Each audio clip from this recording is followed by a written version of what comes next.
All right, everybody. Welcome back, I guess, to the Along the Watchtower podcast. I am LM Walker. Today is Tuesday, January 19th, 2021. I thought about it only for a split second. We know what's coming up tomorrow, so how can we forget? We do not. I'm gonna get to the chase. I'm gonna lead with this. I'm kind of I'm at my wit's end. Not like I really had very far to go.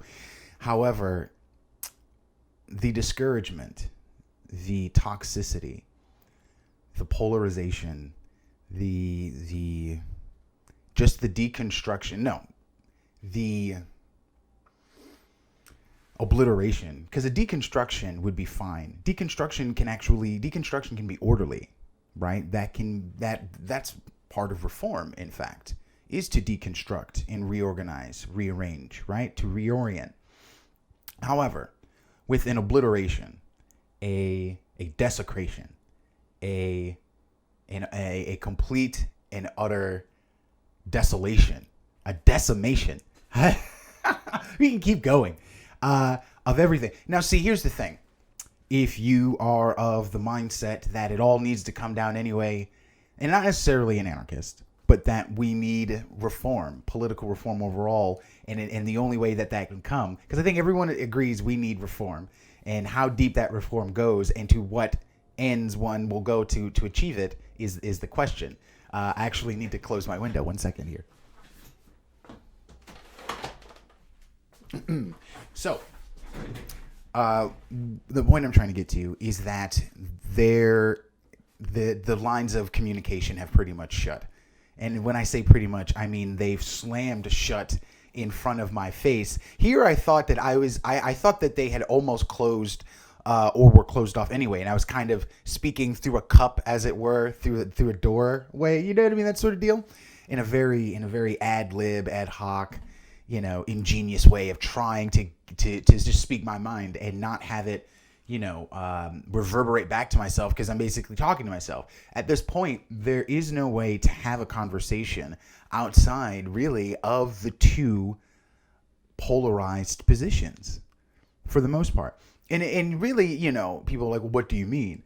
And it's like, well, I'm sorry, but there are things that the administration have done and have achieved that actually can point out and say, you know what, this is actually pretty good. For example, record low unemployment between Black and Latino and everyone overall, but we want to point out Black and Latino minorities. But the problem is that the majority of those jobs are what they call, they are underemployed. So they're making minimum wage or under, and in the cases that they're making minimum wage, it's in a place like New York where the cost of living is second in the country. So it's a give and take. Like, sure, everyone's got a job. We have record low unemployment, and then you also have record low unemployment in the Black and Latino community, but they're all like server positions. They're all low wage, minimum wage paying menial jobs, menial labor. So, tit for tat, right? The administration recently, finally, I guess it's a last-ditch effort at decency, called out China for the imprisonment and torture of the Uyghur Muslims, the genocide that's going on over there. And actually, we'll talk about China. That'll be the top. Not everything today. We're moving away from, believe it or not, the hyperbolic narrative that has been constructed post-Capitol Siege, we'll call it. And there's now more news coming out about COVID, or perhaps I'm just looking more, or because what it is that my feeds are cropping up different things now. But for the most part, it was a lot, just an onslaught of Capitol Hill siege news. But you can't have a conversation with people if you don't take one of the two polarized positions. Like you have to be a part of one faction, one recognizable faction or the other. Anything else, anything unrecognizable, nobody's trying to hear that. And I've had it, especially when people try to engage in a conversation with me. And then when I go to, it's like, did I say something you weren't expecting? You came to me and asked me questions and wanted to hear my opinion and my analysis. I'm sorry. You know what? No, I'm not sorry. And I shouldn't be sorry. And it's not even a thing to be sorry for. It is disheartening, given that I am so eager to engage. And given that this has pretty much been my experience most of my life, but I don't know what I thought in my head. I just thought, well, wow, this is such a politically electric time that people would want to, even if it's to, I don't know, even if it's to like be argumentative, you would think that they would at least understand, like, you have to in order to argue or yell at somebody, you have to have somebody there. Like, people don't even care anymore. They just want to be around and do their in-grouping, and then that's that. There's no lines of communication, no interest in dialogue happening anymore. And actually, we'll get to an article that talks about, there's a poll that was just recently taken, and it was a poll to test the measurement of what Americans think the biggest threat is currently. Now that, we're about to have a new administration, Trump's all out in the way, right? And we thought, it was thought that Trump was the biggest threat. Well, it seems that 54% of Americans that took the poll, and I think it's like something like a pool of 1,500, think that other Americans are the enemy. The polarization, now that the big orange man is leaving, is now fully turned inward. It's fully turned inward. Hate begets hate. And now we're on a runaway train. And so where this ends, I don't know. I hope it's certainly not like the Turner Diaries. That's a book that Timothy McVeigh claimed was his inspiration. And in the Turner Diaries, I believe, I haven't read it myself, but if I recall the synopsis, it's something along the lines of a teenage, I don't want to say white supremacist group, but perhaps, but they're definitely anti-government militia, right-wing militia group, takes over the government. And I've been meaning to read it. I know it's a laundry list of things I've been meaning to read, but I don't want to take up too much time with the monologue. So with that being said, we are going to get to, there's a lot to get to. I probably won't complete it all. What a surprise. But yeah, just in conclusion, my whole thing is like, it's definitely a situation where you kind of have to batten down the hatches and really fortify yourself. And and that's the thing, you don't want to become so closeted or so, uninterested in trying to have a dialogue and have discourse, that you end up, creating an echo chamber, even of one, and you're just talking to yourself, agreeing with yourself. Oh yeah, Lloyd. Yeah. No, you're yeah, totally. So you don't want that. You definitely don't want that. It's like you go crazy.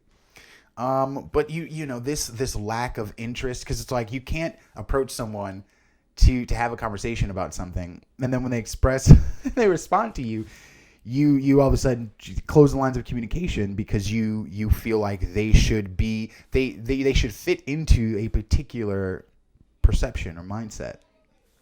And so, it's probably gonna get noisy. But let's get into it. Please like, share, and subscribe if you like what I'm doing.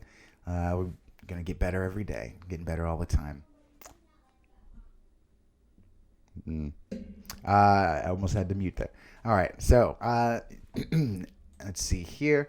As you can see, this is my Facebook page, and on it, I posted. I was just thinking about China. I was just thinking about what the coming administration was going to, how they were going to deal with the Chinese threat. Let's just call it what it is. Geopolitically, China has been making, not even just geopolitically, on the international scene, China is trying to increase its footprint, whether it be contention in the Arctic Circle or over Hong Kong or Taiwan. We have contentious areas in the Indian border, organ harvesting of prisoners, and the disappearing of political dissidents.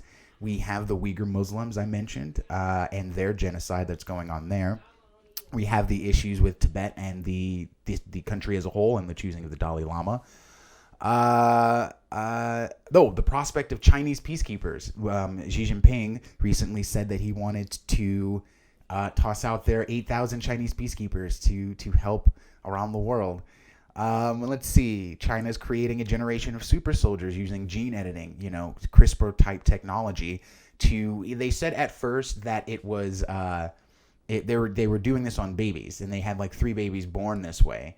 And they at first said that it was to create babies, to find a way to create people that would be immune to HIV, and that was the gimmick.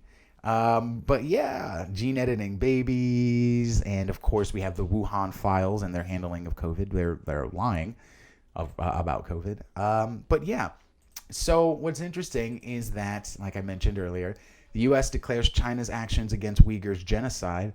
I don't know what that's not going to do much, but I'll take it. They literally have said not word one about any of this as it's been going on, but I'll take it. With just one day left in President Trump's term, one day, it's almost over. It's almost over, and it's just beginning. Secretary of State Mike Pompeo has officially determined that China's campaign of mass internment, forced labor, is officially determined. And forced labor and forced sterilization of over 1 million Muslim minorities in Xinjiang constitute genocide and crimes against humanity. Now, I just want to put this in perspective. It's not it's an ethnic group, right? They are ethnically diverse from China. Well, they are Chinese. It's an ethnic minority of Chinese people. Not that makes it any better, whether they were just Muslims in practice or otherwise. But why it matters, Axios goes on to say, the U.S. has become the first country to adopt these terms to describe the Chinese Communist Party's gross human rights abuses in its far northwest. What they're saying. After careful examination of the available facts, I have determined that at least since March 2017, the People's Republic of China, under the direction and control of the Communist Party of China, has committed crimes against humanity against the predominantly Muslim Uyghurs and other members of ethnic and religious minority groups in Xinjiang. Pompeo said in a statement, adding in a second determination that the CCP has also committed genocide there. The latest. During his confirmation hearing on Tuesday, President-elect Biden's nominee for Secretary of State, Tony Blinken, said he agrees with the determination that China is committing genocide in Xinjiang. I keep pronouncing that differently every time. Pompeo said that these crimes are ongoing and include arbitrary imprisonment of over 1 million people, forced sterilization, torture of those detained, forced labor, restrictions on religious freedom, freedom of expression, and movement. Late last year, Pompeo ordered an internal review to be overseen by Morris Tan, U.S. Ambassador at Large for the Office of Global Criminal Justice, to determine whether China's actions in Xinjiang constituted genocide and crimes against humanity. The effort was the culmination of years of work at the State Department to help raise awareness of China's repression of the Uyghurs. The Biden campaign has previously called China's actions a genocide. It has been unclear whether the Trump administration It was previously unclear whether the Trump administration would make this determination before Biden assumed office. If we had been able to do it sooner, we would have. We have been working on this for years now. We have struggled from day one since we came to see the contours of what is going on in Xinjiang with what to call it. The politics of a genocide. Something similar went on with Rwanda. It's always about Rwanda, where the UN and the State Department were reluctant to call it a genocide, which is exactly what it is, because it's inflammatory language. But it's like they noted that the U.S. is the first and only country to do it, but it's not like it's going to stop them or prevent them from doing it. Quite the opposite. I mean, not quite the opposite, but the thing is that there's too much money involved in what China has been doing predominantly beforehand for any of this to matter. But about the Uyghurs, the ethnic riots in the regional capital in 2009 resulted in hundreds of deaths. China's northwest region of Xinjiang is home to around 11 million Uyghurs and several other Muslim minority ethnic groups who have long faced severe religious and cultural repression at the hands of the Chinese Communist Party. After ethnic riots in the regional capital in 2009, Urumqi, I guess, resulted in hundreds of deaths, and especially after the rise of the Islamic State attracted some Uyghur adherents, CCP leaders embarked on a campaign to wipe out what they viewed as the root of the problem: the Uyghurs' Islamic faith and their loyalty to their own ethnic and cultural identity, distinct from that of China's majority Han ethnic group. In early 2017, China began constructing a string of mass detention centers across Xinjiang capable of holding up to 1 million or more detainees. Survivor testimonies and Chinese government documents have revealed that detainees are often held in terrible conditions and spend their days enduring political indoctrination and, in some cases, physical abuse. Growing evidence of forced labor on a mass scale has resulted in calls for companies to extricate themselves from Xinjiang-based supply chains. The U.S. has banned the import of cotton and tomato products made in Xinjiang and has put numerous Chinese entities on an export blacklist due to their complicity in mass surveillance, detention, and forced labor. So, yeah, I will take it. I will take it. Just like one of the first things he did was to write an executive order to try and go after the financing of suspected mass child sex rings. So I'll take it. Still a pig. Like, you can, even a broken clock is right twice a day. Like, I'll take it. Let's see here. Trump's businesses were already in $1 billion hole before the Capitol riot fallout, reads Yahoo Finance. We've spoken earlier, a few weeks ago, about reading articles about the outgoing president's life after all this. New York City refusing to do business with him. The PGA refusing to do their tournaments at his golf courses. Ivanka Trump's friends shunning them in Manhattan. I'm just gonna laugh. That's wealthy people, first world problem. So what? Your friends don't like you. You either get new friends or you go by yourself and maybe turn inward, maybe become a better person. If you're gonna run in 2024, you can't be exactly how you were. That's not gonna.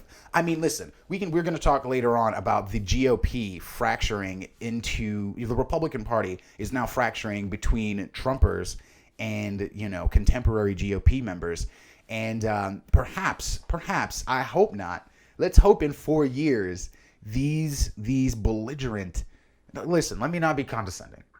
Those who are belligerent, because there definitely are Trumpers who are just off the wall, uncontrollably, ill-advised, uninformed, belligerent, ignorant people. Like, and that goes for both sides, because you really have self-righteous, overbearing, outspoken, also equally as uninformed people on the left. So, I mean, all of it needs to stop. Everybody needs to kind of try to humble themselves, right? Nobody knows anything if everyone's being told bullshit. So let's start there.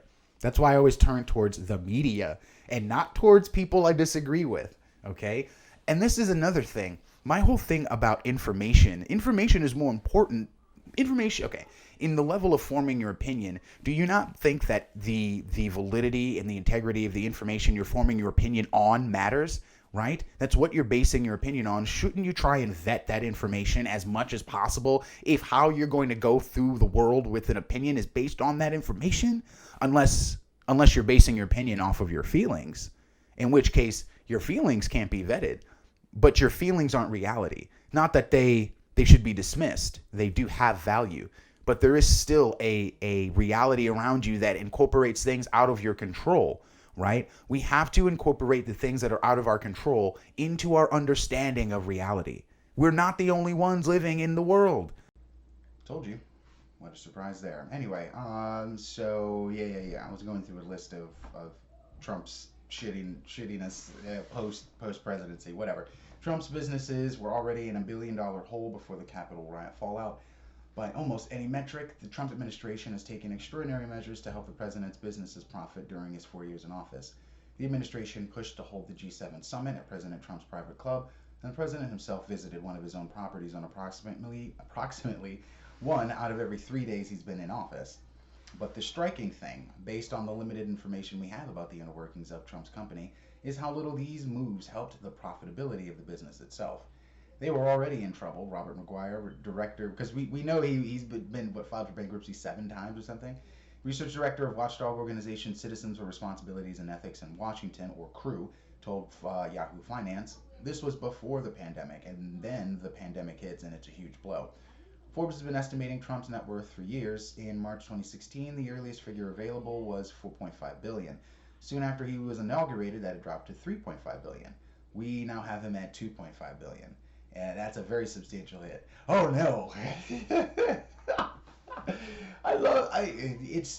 Here's the thing. It's hard. It's so hard for me to not, like, because people are reading this and are like, oh, see, it's good. People on both sides will see, oh, it's he's still a billionaire, and I bet that he's got offshore accounts and he's been enriching himself anyway. Da, da, da. And people on the other side will be like, oh, he should have lost more, whatever, whatever. And my whole thing is like, why are we discussing the guy that you hate so much that even as he's leaving, you're still talking about him, talking about his net worth, and now he's going to be impoverished? No, he's not. He's enriched himself while he's been in office. He's set something aside for himself. Who cares? Move on. See, we're going to move. Let me show you an example of moving on. Ready? Click. Go on. Move on. They're not going to. That was the whole point of this, is that now that and especially the media, this is going to be a blast. Watching the media try to not devour the Biden administration. Because and that's not even like a partisan comment that I'm suggesting. All administrations have pitfalls and mistakes. That's life. Shit happens. But given the animosity, the tenacity by which the media was driven to devour the Trump administration, you would think like, wow, isn't that media monster gonna eat up the next president and then every president after that? Because it just seems like, wow, the media's just a beast now. Yeah, no, that's not how this works. It's not how this works, my friend. What we will see, what we've always seen. This isn't the age of Woodward and Bernstein, right? This is the age of the influencer. This is the cult of celebrity at its apex, where now even the estate by which we are supposed to seek grievances has capitulated and just seeks to get you to click and be interested. But it's going to be a blast. I will enjoy this as I've enjoyed all of it on my island, observing from afar. Well, along the watchtower, observing from afar. I was having a conversation earlier about being on a political island, but I forget that I'm on this show. I'm on a long watchtower. Anyway, I'm rambling. Running on empty. Oh, sometimes I feel that way. Senate Republicans ponder barring Donald Trump from seeking office again. Now, is that possible, I wonder? Unless, perhaps as a Republican, so like they could bar him perhaps from the Republican Party. An impeachment trial of Donald Trump isn't about removing him from the presidency. His term ends on Wednesday. It's about preventing him from seeking office again in 2024. Oh, really? Really? This is news to me. Is this a pivot? I didn't think that was possible. Is that possible? Several senators, including Republicans, have noted if they vote to convict Trump if they convict him, if they convict him of inciting last week's attack on Congress, they could then vote to bar him from future public office, effectively nixing another presidential campaign. If the president is convicted, there will be a vote on barring him from running again, said Schumer, soon to be the new Senate Majority Leader. I remember the one article that said slight majority. It is a slight majority. Senate Mitch McConnell, the chamber's top Republican, made clear he is considering conviction, opening the door to an effective ban on Trump within the Republican Party. Of course he is. That's the out McConnell was looking for. It's funny. That's interesting why it's come so late in the game, though. I have not made a final decision on how I will vote. I wonder if Trump is back channeling. That's how that would go. Just like McConnell, McConnell said this week, and I intend to listen to the legal arguments when they are presented in the Senate. To be sure, conviction is not guaranteed. House prosecutors would need at least 17 Republican senators. I see. So now it's a give and go as to who's with it, who isn't, who needs to be convinced, and how at this point. Very similar to what will happen with the $1.8 trillion stimulus. They will need, because it's not being done through budget reform, if I recall, which would not require a 60 senator majority. It's going to require a 60 senator majority, meaning they got to convince 10 Republicans to get on board. And we already know, for starters, Manchin from West Virginia, the brokest state in the union. Congratulations. It's just backwards. Congratulations. This is idiocracy. He's going to do what he did with the stimulus bill. He's going to argue again. He already said flat out, not going to happen. I believe that's a direct quote, by the way. But yeah, This is what they've been waiting for. The moment has arrived, and everyone's pouncing at once, and they're trying to get Republicans disbarred and convicted. Not only just him, but we know about Cori Bush's the Sedition Caucus. I wonder if they named themselves that, or is that a colloquial thing? Like the Squad, I wonder if someone within the Squad coined that phrase, and they're like, all right, leak this, let the press come out with it, let it fluster, see if people like it. I wonder if they did the Sedition Caucus. Anyway, the Sedition Caucus, Cori Bush introduced legislation to expel them for supporting legal channels through which they moved to challenge the electoral ballot, the electoral results. And here's the thing, let's be specific. Were they challenging the electoral certifications? Were they challenging like the results of particular states? You know me, nuance is everything. All right, if you're going to hang me in the court of public opinion, I want to know exactly why. Anyway, I digress, as usual. But we're seeing it all come down. Big tech. There's an article here we'll read. The Silicon left has now moved in to try and they're being seen as the great arbiters and moderators of truth and freedom of expression, if there ever could be a concept as backwards as that. So there's an article that goes through and lists, each company, Facebook, Snapchat, Twitter, so on, YouTube, and what they're doing to prevent such a thing from happening in the future. Arbiters of truth, these guys. But anyway, yes. Alec Baldwin. He's lost a lot of weight. He's looking much better. Like when he first started 30 Rock. For you 30 Rock fans out there, shut it down. Alec Baldwin says he dreamed Trump was on trial for sedition with a noose made of recycled COVID masks outside of courthouse. Let me read that again. Alec Baldwin has lost. No. It reminds me of what's her name? Kathy Griffin, the redhead with the head of Trump, the effigy, right? On Friday, Alec Baldwin tweeted that he dreamed President Trump was on trial for sedition, and a noose made of recycled COVID masks was waiting for him outside the courthouse. The actor, who cares? I had a dream Trump was on. Okay, I've read that 3 times now. Baldwin, an outspoken Democrat, has a history of making controversial statements about President Trump, being one of Trump's most vocal Hollywood critics. He has compared Trump to Adolf Hitler and in November called for him to be buried in a Nazi graveyard with a swastika on his grave. Wow, for the month of November, I was, I was non-functional. So I didn't really pay attention to much of anything. I missed that. I definitely missed that. Isn't that that sort of language, I wonder. I had a dream that the president of the United States was on trial for sedition. I mean, he did state that it clearly was a dream.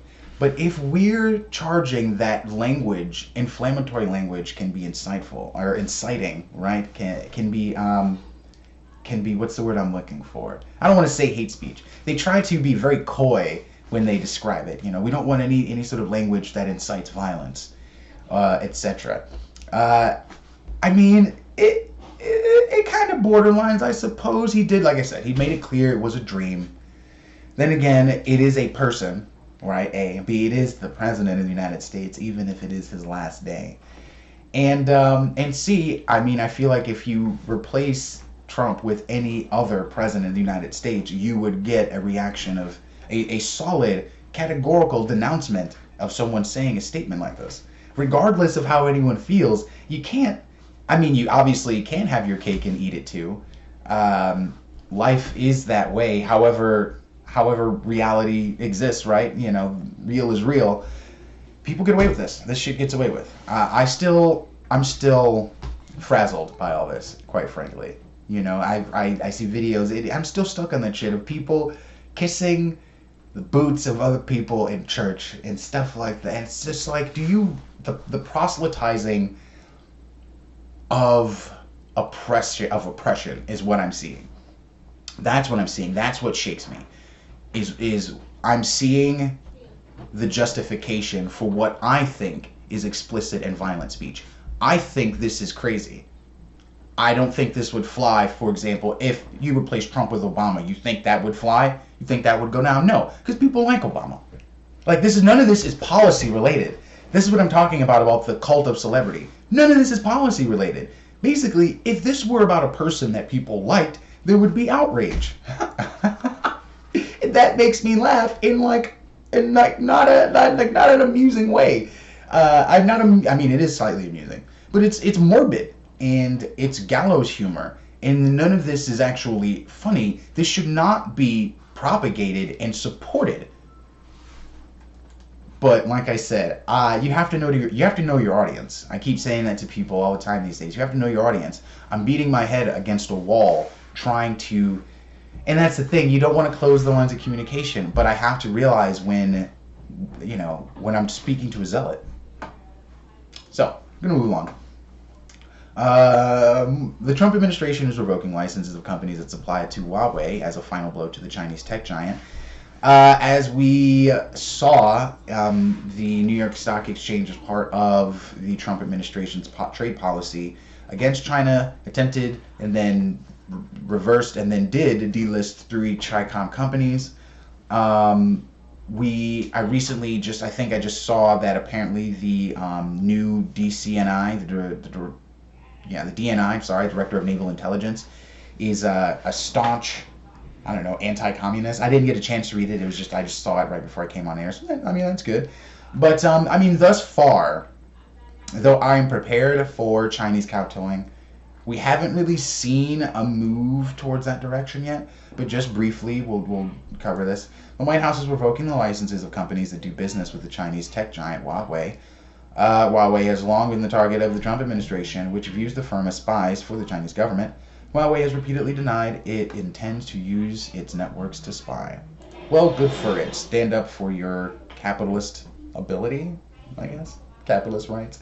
Donald Trump may pardon 100 people in the final days. Allies warn against pardoning rioters. He's not pardoning people who need pardons, like Assange, like Snowden. And those are the first 2 that come to mind. I'm sure there are others that I'm not thinking. Who's the person? Channing, the person who ended up getting the information for Assange, who I think actually might be dead. But I'm not. I can pull the thread only but so far. I'd have to go and look that up again. But that's another person, a hacker themselves. They can get a pardon. Not pardoning people who need pardons. He's pardoning, the he's pardoning like butchers. For example, the Blackwater mercenaries that butchered, an Iraqi, I think it was an Iraqi wedding, or at the very least it was an Iraqi village. But I digress. President Donald Trump, and the aides putting together a final list of pardons and commutations that could reach more than 100 names. But Trump is not expected to pardon himself or issue preemptive pardons for members of his family, said advisors who were not authorized to comment publicly and discuss who might be on the list that has been developed for weeks. The president has discussed the idea of preemptive pardons, but officials said family members do not need them, and attorneys question the legality of a self-pardon. Allies have also warned that Trump not to pardon supporters who have been charged with breaking into the Capitol. To seek a pardon of these people would be wrong, said Lindsey Graham. I think it would destroy President Trump, and I hope we don't go that road. No, he can't. And here's the thing. It would solidify his Trumper base, but then he would not be able to pull enough from anywhere else to be a viable candidate. Trump will put out a final list of pardons sometime before his term expires at noon Wednesday, said 2 advisors who spoke in the condition of anonymity because the list ain't public. The president's scheduled to depart the White House early Wednesday morning. So just as he's leaving, he's like, all right, here you go. Watch this be some of the grimiest, subhuman creatures. Just malevolent, despotic, unicellular organisms. Just like parasitic creatures. The president, he's going to leave. He's going to Mar-a-Lago, whatever. He's been there a third of the time anyway. Whatever, homie. Some of Trump's pardons are likely to be some of them? Haven't they all? I don't think there's a decent one of them. And actually I was reading about, oh Lord, it was Giuliani. I was watching Rising with Cigar and Crystal Ball. Yeah. And what's it? And freaking, it was like Giuliani was speaking with someone. And basically they were talking about how lobbyists were working on lobbying the president. Like, people were hiring lobbyists to work over the president for a pardon for them. For example, the gentleman who constructed the Digital Silk Road, he hired a lobbyist to campaign on his behalf to get a pardon. And it was talking about how some of the fees are like $1 million, $500,000, $1.5 million for these lobbyists to. I mean, the grift is so hard. The grift is so hard, and it's like, you can just, I've spent the last 4 years trying to get people to understand this dude. I'm reluctant to call him a man. He is a biological male, yes, but he is rather misanthropic in my eyes. He does not meet the standard of human. Not that I'm a standard of human, but to some people, I'm just saying, for me, I don't look at him and I'm like, yeah, that's a man. I'm like, this is a guy, this is a shark, this is a weaponized parasite upon which hundreds, if not thousands, if not millions of people, through his decades of work as a real estate mogul shark ass, as just a financier for projects he's destroyed, people's money he's stolen in his Trump University crap, all the crap he's done, everything, all people he's harassed and harangued, and just lives he's destroyed, everything, all subhuman. There's plenty of stuff that's real that you can talk about. All of this manufactured garbage that the media spews at people eat up, because it's what my friend Hugh say at work today. He said it's fast food politics, baby. That's it. That's all it is. That's what people want. They want fast food politics, and they want sound bites, and they want them YouTube clips. That's it. Too long, didn't read it, move on. So, I mean, that's it.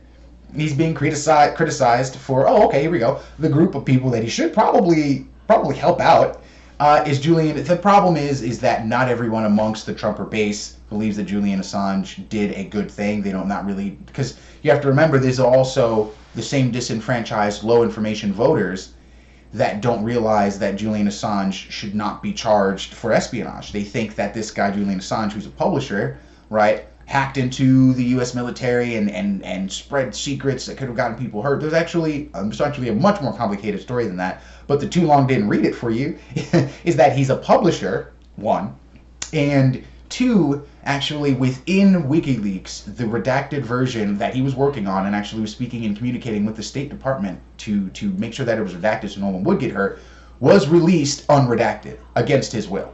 So let's put that out there. But of course, they also mention Edward Snowden, the American fugitive who leaked secret files about the surveillance network, the Umbrella Pyramid. I think it was called Pyramid.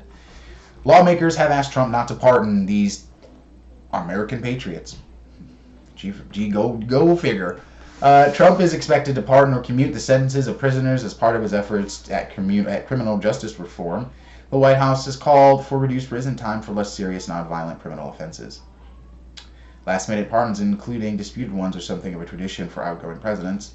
As he left office, Bill Clinton pardoned fugitive financier Mark Rich in a move some analysts tied to financial contributions. In late 1992, George Bush pardoned aides involved in the Iran-Contra scandal. I actually never knew that. Did he? I think he pardoned Oliver North, and that's how. Yes, of course, he pardoned Oliver North, and that's how Oliver North was able to then get a show on Fox. Trump has granted clemency to more than 90 people during his term in office, including allies and former aides involved in the investigation of Russian election interference during the 2016 election. They include Paul Manafort, George Papadopoulos, Michael Flynn, who's a couple of pervs and psychopaths, and Roger Stone, another political shark. Even though I have a lot of respect for Roger Stone's capability, but let's call it what he is. He's a dirty shark. He's a ruthless, cunning political operative. Two things can be true at once. I can admire your capabilities and still not want to share a meal with you. Biden to block Trump's plan to lift COVID-19 European travel restrictions. It's Oh, okay. Okay, Biden to block Trump's plan to lift. Okay, for some reason I read that Biden to lift Trump's planned block of COVID-19 European travel restrictions. I'm like, why would he, after everyone said that Trump should? This doesn't make any sense. I got you now.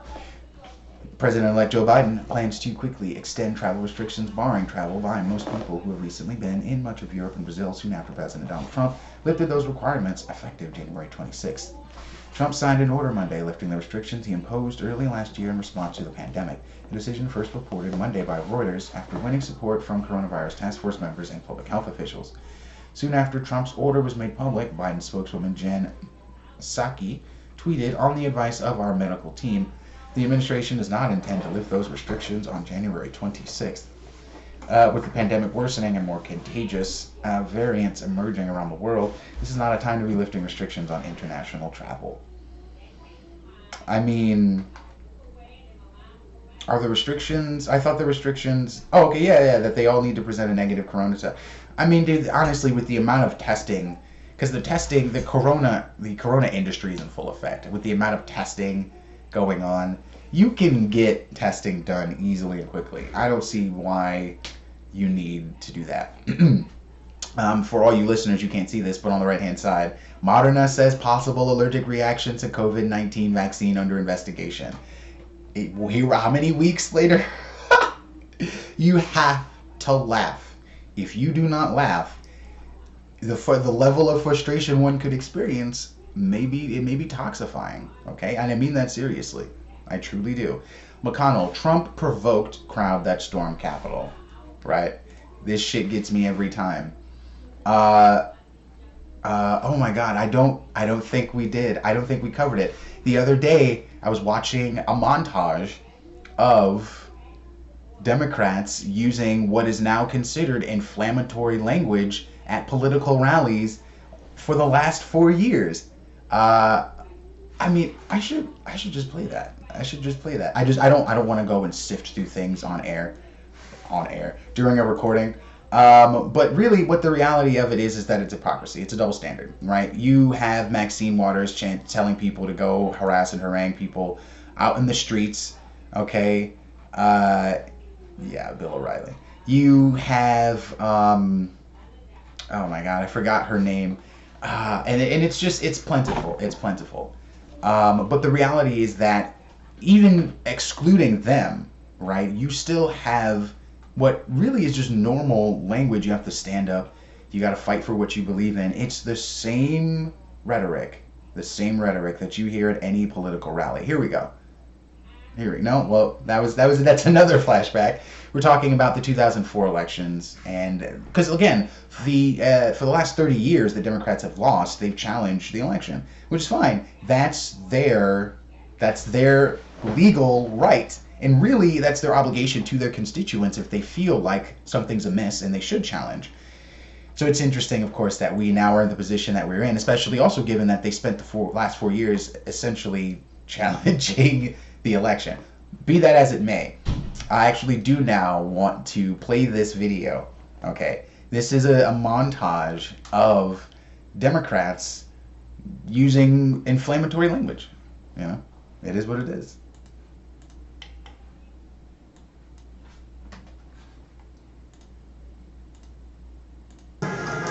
Michelle says that, when they go low, I just don't even know why there aren't uprisings all over the country. Maybe there will be. Michelle says that, when they go low, we go high. No. When they go low, we kick them. That's what this new Democratic Party is about. Please don't just come here today and then go home. Go to the Hill today. Get up and please get up in the face of some Congress people.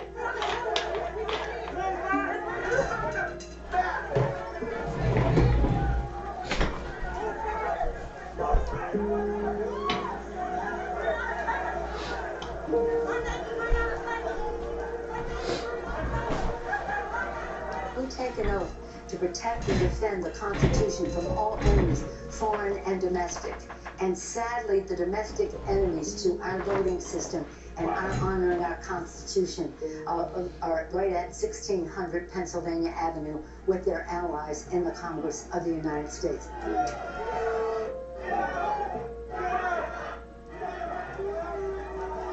They asked me would I like to debate this gentleman. And I said no. I said if we were in high school, I'd take you behind the gym and beat the hell out of him. I remember that. Day of the week and give him a Louis Eagle slug and kiss my mother ass, you bitch punk sucker. Yes, I have thought an awful lot about blowing up the White House. Let's make sure we show up wherever we have to show up. And if you see anybody from that cabinet in a restaurant, in a department store, Don't touch me. Don't touch me.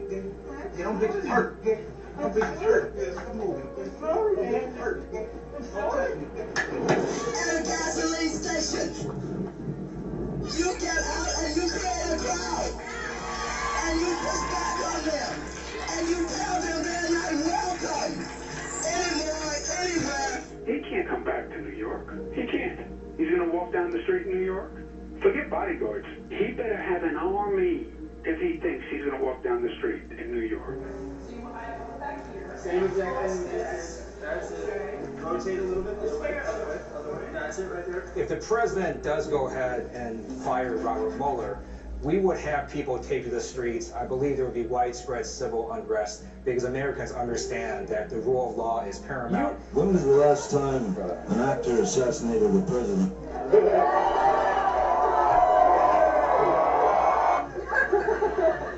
Maybe it's time. Stupid video. It's an actor dressed to look just like President Donald Trump as he's I remember that. assassinated on stage. Look as his character is stabbed to death, and there's no mistaking the Trump connection. He put this around my neck, and I might just kill ISIS with the same ice pick that I murdered Donald Trump in the same night with. You This is cannot dope. be Come on. civil with a political party that wants to destroy what you stand for, what you care about. That's why I believe if we are fortunate enough to win back the House and or the Senate, that's when civility can start again. But until then, the only thing that the Republicans seem to recognize and respect is strength. The Minneapolis Police Department is rotten to the root. Sunday morning, I know I just came from church mass, but nonetheless, I'll say this. When you're in the arena, you gotta be ready to take a punch. And you gotta be ready to throw a punch for the children. He's a punk. He's a dog. He's a pig.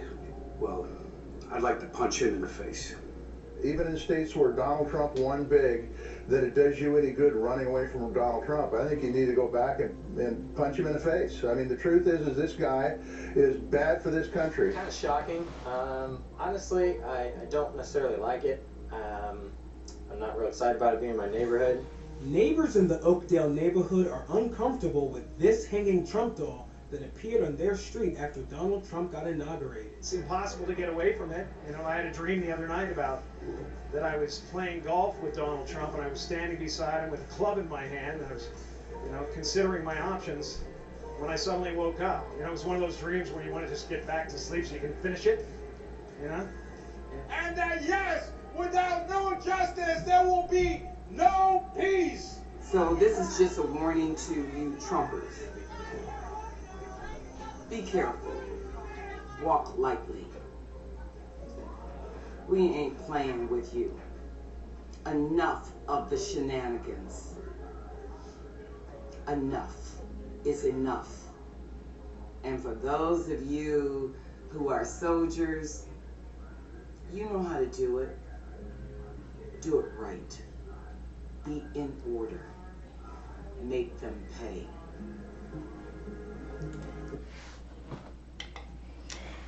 Be in order. Make them. Now let me stop. Here's the thing. Be in order, to me, when I hear that, I'm like, okay, keep it together. Don't lose your cool. Stand fast. Oh my God, I said stand fast. Oh my God. All right, so we basically just heard everything that we just heard from the other people. I wish what they should have done was have, or probably what I should do, is just have everything is being considered inflammatory from the rally and place that side by side with this video, and they wouldn't have them. And they were saying the exact same things for the most part. You got to stand up, got to show strength, this and that and the third. This is the whole thing. For example, if it were an effigy of Obama hanging there, you'd think people exactly. But again, this is people like Obama, right? Obama expanded from 2 wars to 4, from 2 wars to 7. Obama ended up. Well, Obama got the Affordable Care Act. Yes, that's how I got my new heads. But Obama also expanded warrantless wiretapping. Right? That's how Snowden happened under Obama. So many things. Mass deportation more than any other president under Obama. Right? I'm sorry. Just because you like the guy doesn't mean that his policies are good. Like, it doesn't mean that they're good. There are some good things or some bad things. Like I said, the Affordable Care Act was a godsend for a lot of people, myself included. But that's about the only thing that I personally feel I can support him on policy-wise. But his candor as a politician, as an articulate, intelligent gentleman, is par none. Like, that's what you want. He's damn near perfect. But as a Democratic political operative, they pretty much got nothing done. Well, not a lot of good done, we'll say. Oh, and like, really, the foreign policy of the Obama administration was an utter failure. And that's just the biggest thing for me, is the expansion of the foreign wars in the Middle East. And the worst part is John Bolton talked about the island hopping type strategy that they were going to implement. And they just did it right in front of our faces. Anyway, I digress. But I just wanted to point that out. I wanted to get that out there. I could have swore I played that and then I was playing and I was like, no, I haven't played this before. Because there's just utter hypocrisy going on. And I can't stand that shit. I can't play the veneer. I wear my heart on my sleeve. I am what I say that I am. Like, I am the words that are coming out of my mouth, and the conviction that you hear in my voice, and the passion and the gesticulation if you're watching the YouTube video. This is me. And I can't, like, not be myself. I'm just now coming into being myself and finding out what that means to have your own agency and to exercise it without just demeaning or hurting anyone else, right? To do it the right way, to keep it in order, right? I can't interact with people who are stuck in this paradigm, this TV bubble, right? This sort of regurgitation of their popcorn-oriented fast food politics. I can't fuck with that. I can't. Especially given, like, within 10 seconds, you can just figure out other things. You can seek other perspectives, avenues of information. Within 10 minutes, you can get a fuller perspective with multiple cross-referencing sources. Within 1 hour, you probably would have a better picture than some of the sources you're reading. Okay? And inevitably, all of it comes from Reuters and Newsmax anyway, so let's stop fucking kidding ourselves. So, now that we've seen that there's hypocrisy going about, we don't need to read that. This is interesting, however. FBI vetting guard troops in D.C. amid fears of insider attack. So this went from everyone looking outward to initially when we read on here on the show, the article described an unknown group, or at least they didn't name the group, organizing something in 50 capitals around the country. And they just knew this was coming. Now they're looking inward towards the DC Guard troops, and actually from what I recall, I think they've been expelled. Have they been expelled? Hold on. Let's read this first. U.S. defense officials say they are worried about an insider attack or other threat from service members involved in securing President-elect Joe Biden's inauguration, prompting the FBI to vet all 25,000 troops coming into the Washington event. Actually, yeah. I think that's fair. The massive undertaking reflects the extraordinary security concerns that have gripped Washington following the deadly January 6th insurrection at the U.S. Capitol by pro-Trump rioters. And it underscores fears that some of the very people assigned to protect the city over the next several days could present a threat to the incoming. But now everyone's just looking at it. It's more cannibalism, right? Army Secretary Ryan McCarthy told the Associated Press on Sunday that officials are conscious of the potential threat, and he warned commanders to be on the lookout for any problems within their ranks as the inauguration approaches. So far, however, he and other leaders say they have seen no evidence of any threats, and officials said the vetting hasn't flagged any issues that they were aware of. Yeah, so let me double check this. National Guard expelled.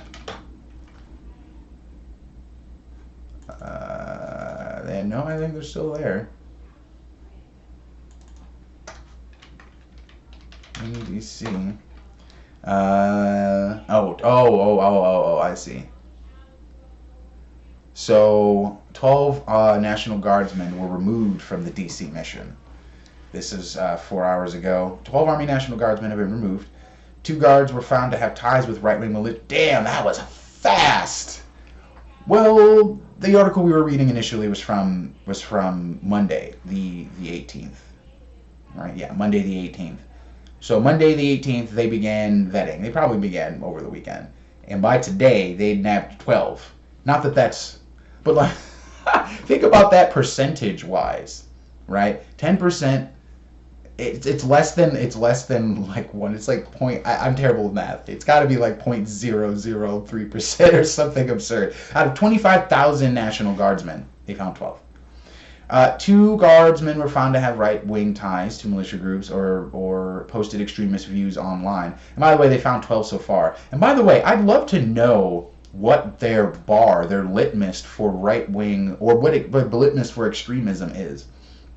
Really, honestly. The other 10 showed questionable behavior unrelated to extremism, but they were... Well, what did they? Are they into like midget porn or something? What is questionable behavior? There was no threat to President President-elect Joe Biden. The removal from the massive security presence comes as the FBI works to vet all 25,000 guard troops in the city. They've been worried about a potential attack. They said while 12 is a very small number, extremism of any kind is not tolerated in any branch of the military. They said that, the Pentagon said that the vetting and system of reporting is working. Oh my God, so people are snitching on these guys. Of the first 2 guard members removed, Fox has been told one was flagged through chain of command and other through a tip. Acting SecDef Chris Miller said in a statement on Monday that vetting of National Guardsmen continue and that the Pentagon has found no intelligence that would indicate an insider threat. Okay. So now we're definitely going to have to split the show. Oh, see what all the rambling gets me. See where it gets me. All right. Let's see. Because there's a lot left. There is a lot left. I have some COVID news. But mainly, this part of the show is going to be people getting arrested. It's just it is an unfolding sea of convictions, arrests and convictions, but they're mainly minute. Nobody's being charged with murder. They are being charged with felonies, but they basically land up to I think a maximum of 18 months. And then they're getting half that and being fined. I haven't heard as of yet anything really extreme as far as, because there's all this rhetoric, they're being charged with murder, and it's the laws, the things that they're getting convicted of, the few convictions that I've read about so far, haven't really netted any large jail time. But we'll see. But yeah, there's this, whatever. There's BLM activist who was armed with a knife at the siege. He was actually recorded egging people on. He was released on bail. See what I'm talking about? Right? DAs work with Antifa and BLM. I've told you this. Here we go. Here we go. And actually, in preparation of this, because I'd like to support this argument, I'll actually go and bring up some other articles related to BLM and Antifa, and they're getting it easy with DAs across the country, but in particular in Portland. Let's see what else. The COVID-related news. Oh, because there's all sorts of stuff related to the Capitol Hill. Actually, half of this damn itinerary is related to the administration, outgoing or incoming, and the Capitol Hill riot. We have an analysis of how the Antifa conspiracy theory traveled from fringe to floor. I like the wordplay there. But there is actually an armed man with unauthorized credentials trying to enter the inauguration checkpoint. Capitol Police arrest Virginia man who tried to pass security checkpoint with gun, unauthorized inauguration credential. So we will read about that. That's definitely, this is what I'm saying, there are definitely 4 groups, right? Those who pee and poop on everything and steal podiums and do Instagram live posts, right? Those who come with flex cuffs and are masked up. Those who have weapons and are ready to do damage. And those who steal intelligence and conduct espionage. All of those things took place at the riot. But all we really seem to be talking about and getting in a fervor and worked up over is the violence and the vandalism. The first group, the surface layer. That's why I said it like that. No, I'm sorry. I don't mean to be... It's just like, this is just fascinating to me. But then you try to talk to other people about it and they're like, what the fuck are you talking about? And it's like, God, come on, gee golly. We're all reading the same sources, right? Right? But pro-Trump Queens man busted after online threats to politicians. That's why you don't do that stuff. You don't have the clout. You don't have the clout, and you're on the wrong side, right? So Kathy Griffin can hold up a bleeding, and you saw the way she was looking at that head. She was grossed out by the head effigy. She was disgusted. You have, politicians calling for harassment, haranguing in the streets, calling to see them in the gas stations, blah blah blah. We got to go onto the Hill. Cory Booker, that grandstander that he is, don't just go home after this rally. You got to go up to Capitol Hill. What you say, bro? Really? This is what I mean. It's because you are not liked that you have to watch what you say more. Here's the thing. It's one thing to watch what you're saying. It's another to be despicable all the time, right? And so that's really the reality. If anyone could argue about policy, and there are arguments for many of Trump's policies that we can discuss, but that's never what's in play here. That's never what's talked about. That's never what's in question or on trial. It's generally just his candor as a person or lack thereof. Yeah. And then COVID news. Sweden has finally capitulated. They're instituting a lockdown. Germany is actually going to hold quarantine breakers and refugee and detention camps. So we will talk about that tomorrow. Rest assured. And then some more anaphylactic reactions. Moderna is doing an internal investigation. We saw that. The FDA is doing an investigation, I think, on Pfizer's vaccination. And you have the Biden administration ramping up the vaccine protocols. So, like I said, we're watching history unfold, rest assured. Please like, share, and subscribe. And be well to yourself and to each other. Take care.